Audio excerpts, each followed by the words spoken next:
students, once again let me discuss here some very basic and that important some integrations. Is it clear?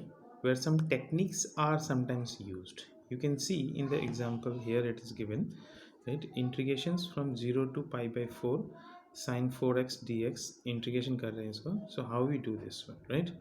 We know that, let me act this 4x is a what, one of the angle, is it right? So you know that sine angle is cos angle. So once again, the integration of the sine theta is equal to cos theta, that is fixed, but it is minus, है ना? जैसे तुमने सीखा होगा theorem से, you have already learned. So sine theta is minus cos theta, but if some constant will be with the variable, this x is a variable, so if constant with some variable, then that constant will be always divide, which I have written here also. The constant term with the variable, here it is a 4, will always divide. चलो ठीक है. Now after that, as usual, it is a third bracket from 0 to pi by 4 it's given. Is it clear? So 1 by 4 make it outside. इसको मैंने बाहर कर दिया. देखो बचेगा क्या तुम्हारे पास, cos, and in place of x put the upper limit, that is pi by 4. After giving minus, again in place of x put 0. So if I'll put, then it becomes 0. 4 will cancel because that 4 is also part of the angle. Okay, then what if pi will be left? Well, cos pi means 180 degree, which is minus 1, minus cos 0 degree is already 1, so it's become minus 2, minus become plus, that's why it is 1 by 2. Clear? Let me see in the example number 2 here. It's given in the variable capital G capital M small m by x square, and variable is x, definitely derivative is dx. So x क्या हो गया, variable. So accept this x, all are constant, make it outside. चलो outside कर दिया, gmm outside, and only this is left, x minus 2 it become. Is it right? क्योंकि वो denominator में था. Okay, after that what to do? gmm. Now integrate this minus 1. So if I minus 1, then integration is plus 1. So minus 2 plus 1 is become minus 1. So x to the power minus 1 divided by same value you write in the denominator. Okay. Then here upper limit r and the lower limit is infinity. Okay. The minus make it here. यहाँ पे minus कर दिया इसको. So it is 1 by r minus 1 by infinity. Is it clear? So that's why the answer is minus g mm by r, and minus is already there. 1 by infinity is always 0. Dear student, we are going to discuss now very important theorem in the integrations. As we have already done that u and v are some other functions, we cannot take as a constant here. u v एक function है तुम्हारा जिसमें खुद x variable रहेगा. अगर ऐसा कोई है u और v मल्टीप्लाई हो रहा है, जैसे डिफ्रेंशिएशन में भी तुमने u और v मल्टीप्लाई किया था and we get some other theorems. Is it right? Similarly in the integration u v if it is multiply, then how we write this. तो इस थ्योरम को हमको फॉलो करना है.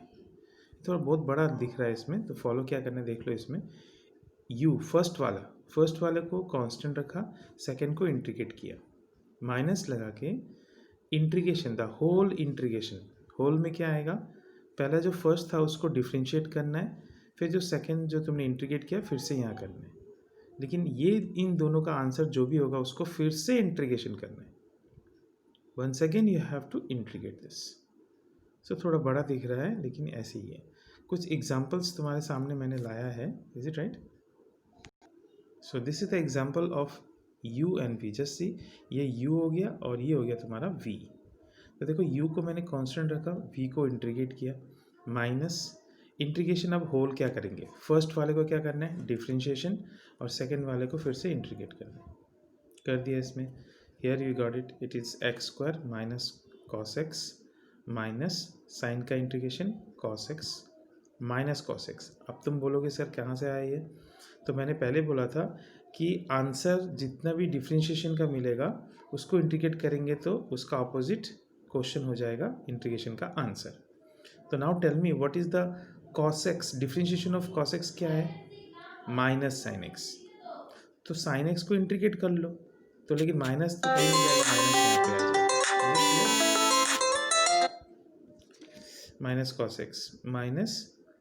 सो So differentiation of x square dx is 2x into integration of sine x is minus cos x once again. फिर यहाँ पे इसको डाला, फिर टू को बाहर कर दिया बिकॉज टू कुछ नहीं होने वाला।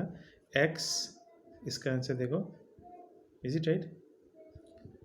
तो once again look at here, this is again in the form of u and v, two को बाहर करने के बाद। तो फिर से इसको मैं उसी फॉर्म में फिर से लिख लिया। देखो वंस अगेन, जो ये फर्स्ट टर्म है ये सेकेंड टर्म है, माइनस बाहर कर दिया, टू भी बाहर हो गया है ना।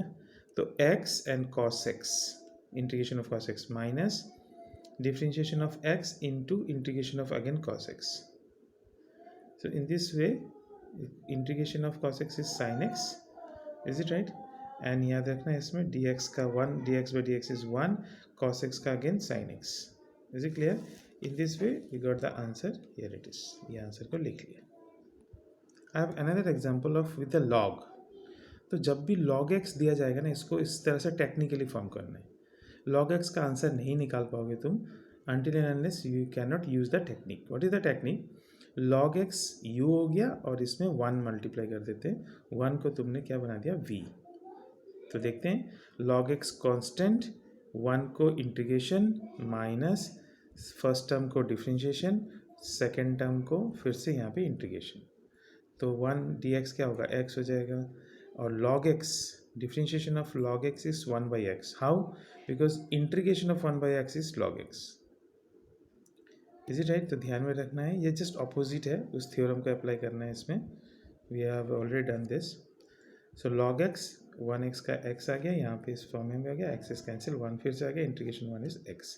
सो in this way you can take as a common this. Dear student, let me discuss again some important theorem of, is it right, important theorem of the chain rule. Here it is.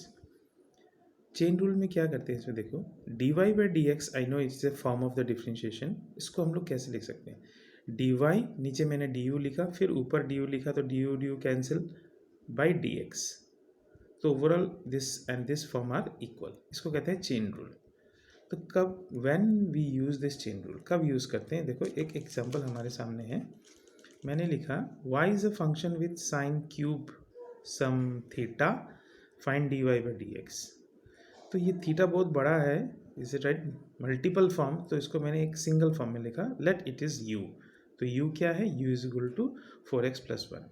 Once again दोनों form लिखना है, y is equal to sine cube u लिख लिया, और u को इसमें 4x + 1 form में लिख लिया। Is it right? अब देखो, if I differentiate this y, then I will get with respect to u, so dy by du। But if I'll differentiate this u, then I will get with respect to x, so du by dx। So here du by dx is 4, you know how to do this। और इसको कैसे करेंगे, 3 आ जाएगा coefficient, फिर हो जाएगा 3 - 1 2, लेकिन फिर मैंने बोला था, इज इट राइट? तो ये is it right, sine u फिर से तुम्हारा क्या हो जाएगा, डिफरेंशिएट हो जाएगा, तो इट बिकम cos u। और बेटर वे से इसको फिर से तुम चेन रूल का एप्लीकेशन कर सकते हो। Is it right? Yes, chain rule के एप्लीकेशन में ये तुम्हारा आ जाएगा इसमें। Okay, now after that we know that dy by dx is dy by du into du by dx। तो जो भी dy by dx मिला था वो यहाँ डाल दिया, और du by dx जो 4 मिला था वो भी डाल दिया। इस तरह से यहाँ पे तुम्हारा ये आंसर आ जाएगा u।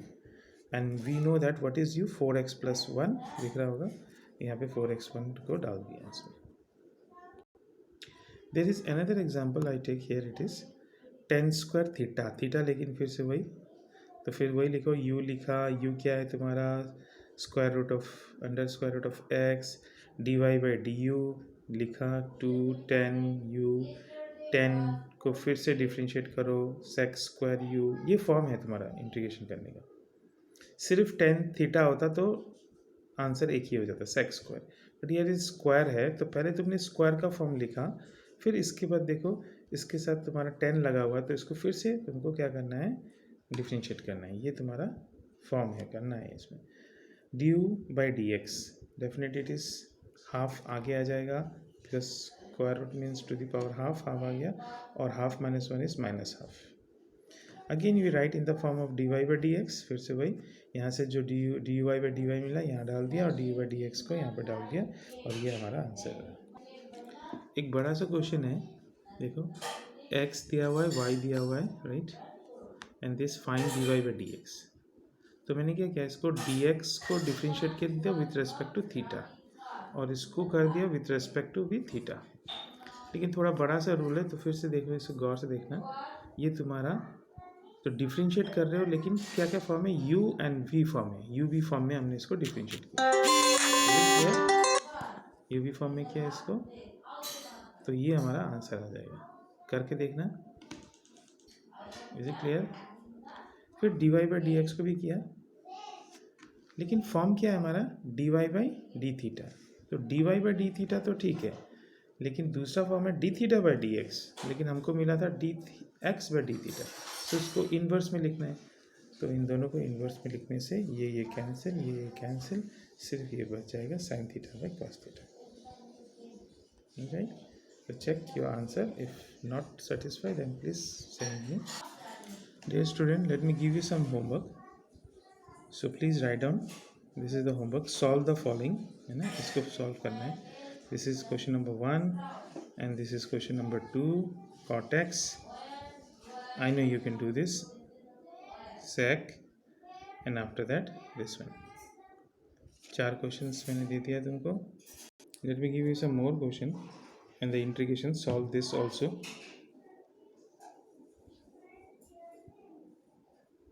and send me in my personal WhatsApp number।